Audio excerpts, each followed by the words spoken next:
नमस्ते दोस्तों, मैं हूं सिद्धार्थ और मेरे यूट्यूब चैनल पे आपका स्वागत है।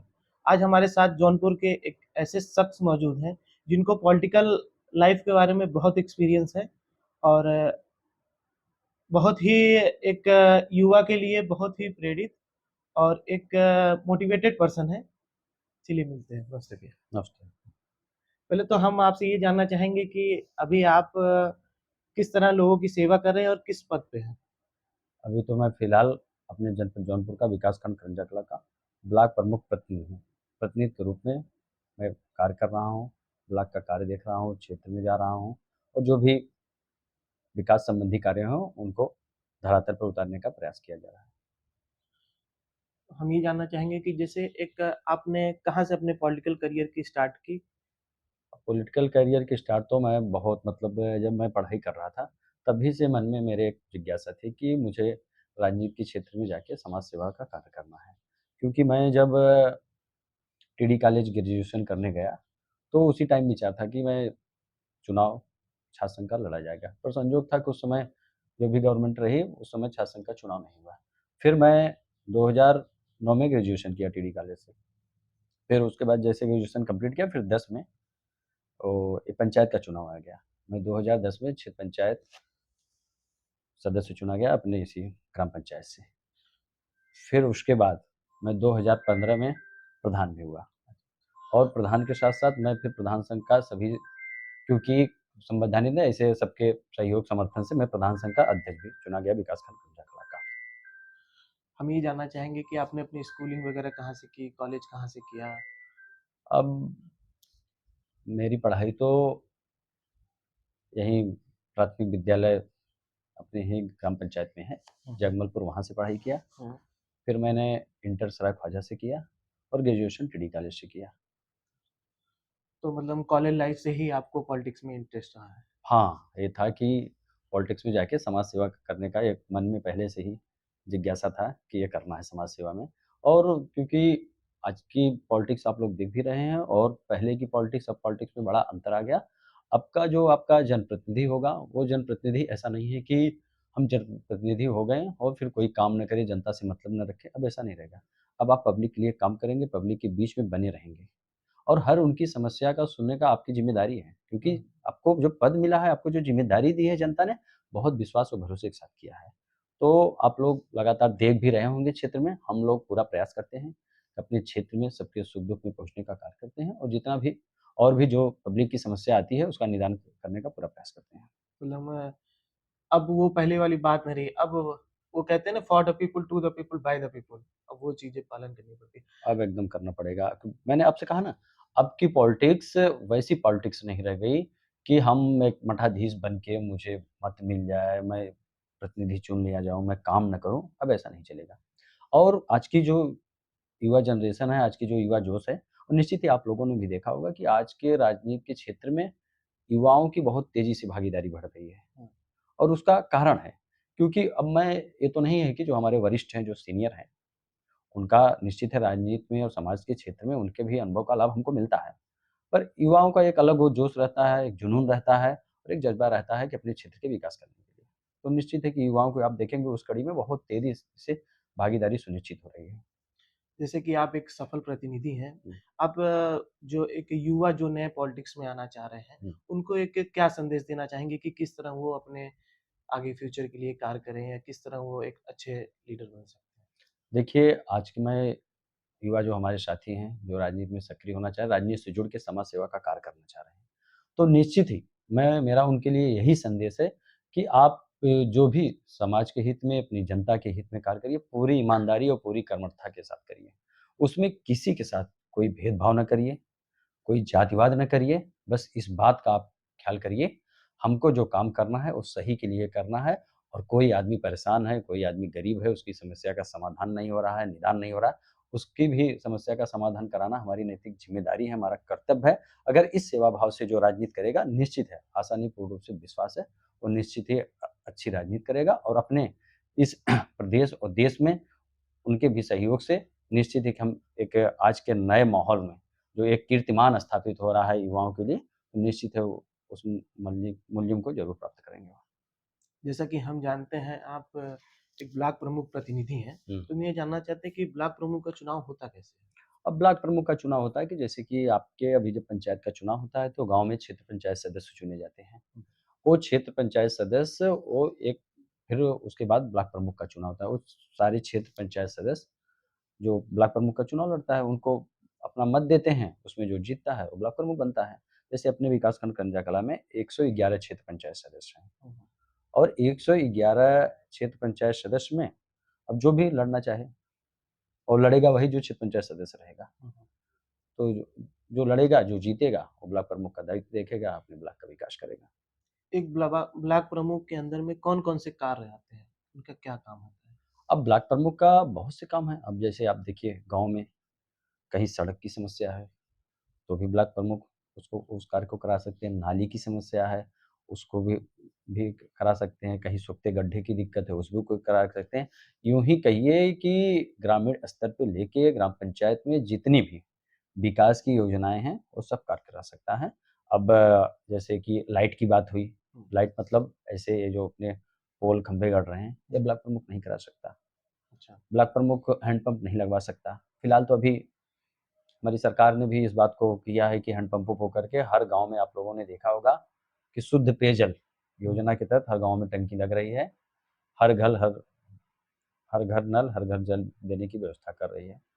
तो ऐसे और बहुत से इसके साथ-साथ बहुत से ऐसे भी काम होते हैं क्योंकि अगर आप ब्लॉक का काम देख रहे हैं, ब्लॉक का आप प्रतिनिधित्व कर रहे हैं, तो आपके विकास खंड की अन्य भी जो समस्या आती है, जैसे गाँव में बहुत सी ऐसी समस्या आती है, हम लोग बैठे रहते हैं ऑफ़िस में, लोग आते हैं अपनी बात को लेके कि आप वो देखेंगे कि किसी गाँव में किसी का पेंशन नहीं बना है, किसी का अब सामूहिक विवाह का क सरकार द्वारा कराया जा रहा है, उसका रजिस्ट्रेशन कराना है। दिव्यांगजन है, उनको पेंशन नहीं मिल रहा है। आपके विकासखंड में जो ग्राम पंचायतों में पात्र व्यक्ति है, किन्हीं कारणों से आवास का लाभार्थी छूट गया है, तो ऐसा नहीं हो ग्राम पंचायत से, सचिव से और प्रधान जी के माध्यम से उसकी रिपोर्ट आती है, पर आपकी भी ज़िम्मेदारी है कि हमारे विकासखंड का और विकास की योजनाओं से हमारे केंद्र और प्रदेश की सरकार ने जो योजनाएँ संचालित कर रही है, हम भाई आप ब्लॉक प्रमुख हैं, तो आपकी भी ज़िम्मेदारी है कि हमारे पूरे विकासखंड के ग्राम पंचायतों में कोई भी पात्र व्यक्ति योजना से लाभान्वित होने से छूटे ना क्योंकि आपका कर्तव्य है, आपको जनता ने ज़िम्मेदारी दी है, हुँ, हुँ। तो निश्चित है कि उसका निर्वहन आपको करना पड़ेगा।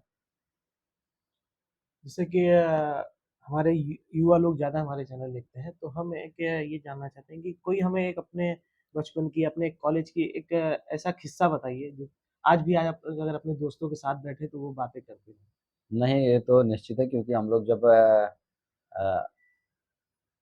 8th में पढ़ रहे थे, हुँ, तो एक गाँव के ही लोग हैं, हुँ, तो सब हम लोग साथ पढ़ते थे, तो उसमें जब वो होती थी, दोपहर में जब छुट्टी होती थी इंटरवल, तो वो 40 मिनट का होता था। हुँ, तो पहले से था कि क्योंकि हम थोड़ा क्रिकेट खेलते थे, हुँ, क्रिकेट में मेरा बड़ा बहुत इंटरेस्ट रहा और अभी तो नहीं कह सकते बहुत अच्छे थे, पर ये है कि कहीं टूर्नामेंट होता था, तो हम लोग टाइम निकाल के ज़रूर खेलने जाते थे और इसमें मेरा इंटरेस्ट भी था और मैं टूर्नामेंट कराता भी था। अच्छा, जब ये था कि कॉलेज टाइम चल रहा था, तो उस टाइम जब छुट्टियाँ-वुट्टियाँ होती थी, तो हम सारे दोस्त लोग मिलके होता कि गाँव में टूर्नामेंट का आयोजन कराया जाए। तो उस टाइम हम लोग ये था कि अब इंटरवल होगा, पहले से तैयारी कर लीजिए और वहीं का कॉलेज में ही जैसे टाइम मिले, वहीं अपना तय कर लीजिए कि कौन बैटिंग करेगा, कौन फील्डिंग करेगा, जिससे कि टाइम वेस्ट ना हो और चलते तो हम पूरा लोग 40 मिनट यूज़ में आ जाए। पूरा 40 मिनट यूज़ में हो जाए और हम लोग जो है अपना क्रिकेट का खेल प्रारंभ कर दें। तो फिर ऐसे अभी बीच में क्योंकि लगातार मैंने आपसे भी ज़िक्र भी किया, मैं 2010 में क्षेत्र पंचायत सदस्य हुआ, मैं 15 में प्रधान भी हुआ, फिर प्रधान संघ का अध्यक्ष हुआ। फिर अभी जब ब्लॉक प्रमुख का चुनाव हुआ, तो मतलब कि हमारी भाभी ब्लॉक प्रमुख हैं, मैं प्रतिनिधि के रूप में काम देख रहा हूँ। तो लगातार क्योंकि धीरे-धीरे जनता का सहयोग, आशीर्वाद और सभी क्षेत्रवासियों का भरपूर समर्थन मिला, तो जैसे-जैसे अब बढ़ते गए वैसे-वैसे क्षेत्र भी बढ़ता गया। समय की व्यस्तताएँ हो गई, तमाम क्षेत्र में कार्यक्रम, तमाम सबके सुख-दुःख में उपस्थित होना, पहुँचना, तो थोड़ा से जो साथ में लोग पढ़ते थे तो उनके पास टाइम कम दिया जाता था। ऐसे हुँ, गाँव हुँ, में एक शादी थी, कार्यक्रम तो हम गए थे, काफ़ी देर बैठे थे। तो जो गाँव के लोग हैं, जो हम लोगों के साथ पढ़े थे, हम लोग काफ़ी देर बैठे थे, तो काफ़ी चर्चा होने लगी। फिर यही पुरानी चीज़ें कि हम लोग पढ़ाई करते थे, तो उस टाइम हम लोग ऐसे पढ़ाई करते थे और फिर इस टाइम निकाल के हम लोग खेलते भी थे। तो जब गाँव के सारे दोस्त मिलते हैं, तो और उन लोगों से मिलके और उन लोगों को भी बड़ी खुशी और हमको भी बड़ी खुशी होती है क्योंकि जो कॉलेज टाइम होता है, जो कॉलेज की लाइफ होती है, उस टाइम का आप देखेंगे तो वह जीवन निश्चित ही वो गोल्डन पीरियड होता है। गोल्डन पीरियड होता और बहुत अच्छा था। और उसमें मैं एक संदेश ये भी देना चाहता हूँ कि छात्र जीवन में अपने मन में भी एक दृढ़ संकल्प ले लेना चाहिए कि हमको किस फील्ड में जाना है। हुँ, हमको राजनीति की फील्ड में जाना है, हमें सांस्कृतिक के क्षेत्र में जाना है, हमको पढ़ के डॉक्टर बनना है, इंजीनियर बनना है, आईएएस बनना है, आईपीएस बनना है। निश्चित इस बात का संकल्प हो, क्योंकि जो कॉलेज की लाइफ होती है, वह लाइफ अगर निकल गई और आप अगर उसमें कुछ नहीं कर पाएँ, हुँ, तो निश्चित ही जानिए कि फिर उसके बाद का समय बहुत बहुत कठिन विकट होता है। स्थिति हो जाती है। और अगर उस टाइम आप निर्णय लीजिए और निश्चित ही आप ईमानदारी और मेहनत से जो भी कार्य करेंगे, वो आपको सफलता प्राप्त होगी। थोड़ा लेट मिलेगा, पर ये है कि अब ये मान के हम चले कि मैं अभी कर रहा हूँ, अभी मुझे रिज़ल्ट मिल जाए। बहुत सी चीज़ें ऐसा होता है कि आदमी मेहनत करता है, नहीं सफल हो पाता है। तो जो क कॉलेज टाइम की लाइफ़ है, उससे बढ़िया कोई लाइफ़ नहीं हो सकती। मुझे जो मेरा जो अभी अनुभव रहा है। हुँ। अच्छा, एक चीज़ हम लोग और अपने चैनल के माध्यम से लोगों को जागरूक करना चाहते हैं कि जैसे ये जो गर्मी इस तरह से पड़ रही, वातावरण जो खराब हो रहा है, हाँ, हम अपने चैनल के माध्यम से लोग को पेड़ लगाने की अपील करते हैं। हम चाहते हैं आप भी हमारे चैनल के माध्यम से लोगों को एक पेड़ लगाने के लिए मोटिवेट करिए नहीं, ताकि वातावरण सही हो सके। निश्चित है आपने बहुत अच्छा ये सवाल उठाया और इस बात का। और क्योंकि हम लोग तमाम जगह जाते हैं और अभी कार्यक्रम होता है, क्योंकि अभी फिर मौसम आ रहा है, बारिश का मौसम आएगा और अभियान चला भी जाएँगे, बहुत से पेड़ लगाए जाते हैं और उसमें कोई संकोच नहीं है।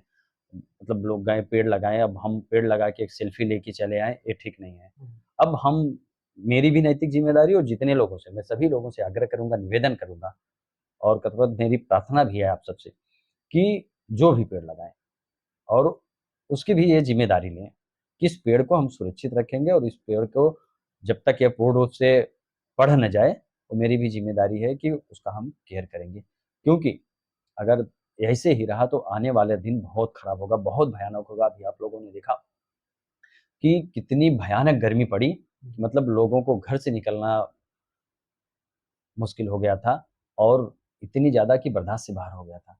बहुत लोगों के पास व्यवस्थाएँ हैं, बहुत लोगों के पास व्यवस्थाएँ नहीं, वो कैसे उनका जीवन चल रहा होगा, कैसे कितनी कठिन कठिनाइयों से चल रहे होंगे, ये वही समझ और क्योंकि इस चीज़ों को हम लोगों ने महसूस किया, हम लोग गाँव में भी रहते हैं, शहर में भी रहते हैं, आना-जाना लगा रहता है और क्षेत्र में भी रहते हैं।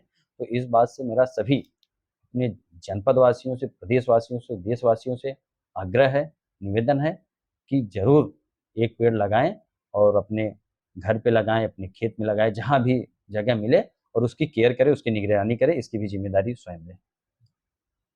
अच्छा एक लास्ट सवाल जो सबसे ज़्यादा हुँ, लोगों के मन में रहता है, हुँ, लोग आपको मम्मन यादव के नाम से जानते हैं, हुँ, हुँ। लेकिन आपका पूरा नाम क्या है? मेरा नाम सुनील यादव है और क्योंकि घर में जैसे पहले नाम रख दिया जाता है कि मम्मन, हाँ, हाँ, तो इसलिए मेरा नाम सुनील यादव मम्मन है।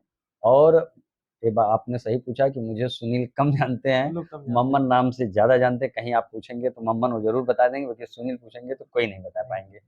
तो इसलिए मैं अपनी अभी आप देखेंगे मेरे सोशल मीडिया पे या जहाँ भी या मैं कोई वो रहता है तो मेरा नाम इसीलिए मैंने कहा भैया मम्मन ज़रूर लगा दें, नहीं तो समझ ही नहीं पाएँगे कि सुनील है कौन जो है ना। और वैसे भी आप देखेंगे कि सुनील नाम से बहुत भी लोग हैं। हाँ, हाँ, और सुनील यादव मम्मन नाम से आप खोजेंगे तो आपको हमें लगता है कि कहीं मिल कहीं जाएँगे, नहीं नहीं तो नहीं। मिलेगी। आपसे बातचीत करके बहुत अच्छा लगा। बहुत-बहुत धन्यवाद कि आपने हमें समय दिया। चलिए धन्यवाद आपको भी और आपके चैनल के माध्यम से आपके चैनल के जितने भी आपके सब इस पे चैनल पे जुड़े हुए हैं सभी साथियों से मेरा आग्रह निवेदन है आपने जो भी इस टॉपिक उठाया, पेड़ ज़रूर लगाएँ, प्रकृति को बचाएँ और मैं आपके चैनल को और आपकी अपनी व्यवस्थाओं को लेके समाज हित में आप लोग भी जो भी हो कार्य करें और मैं आपसे आग्रह और निवेदन भी करूँगा कि ऐसे भी जहाँ समाज हित के कोई कार्य हों, तो निश्चित ही आप हमको भी बताइएगा। बहुत सी ऐसी भी दिक्कत है कि कहीं समस्या आती है, हमारे विकास खंड संबंधी आती है, अन्य कहीं आती है, तो निश्चित ही आप हमको भी बताइएगा, जो हमारे लायक होगा हम करने का पूरा प्रयास करेंगे।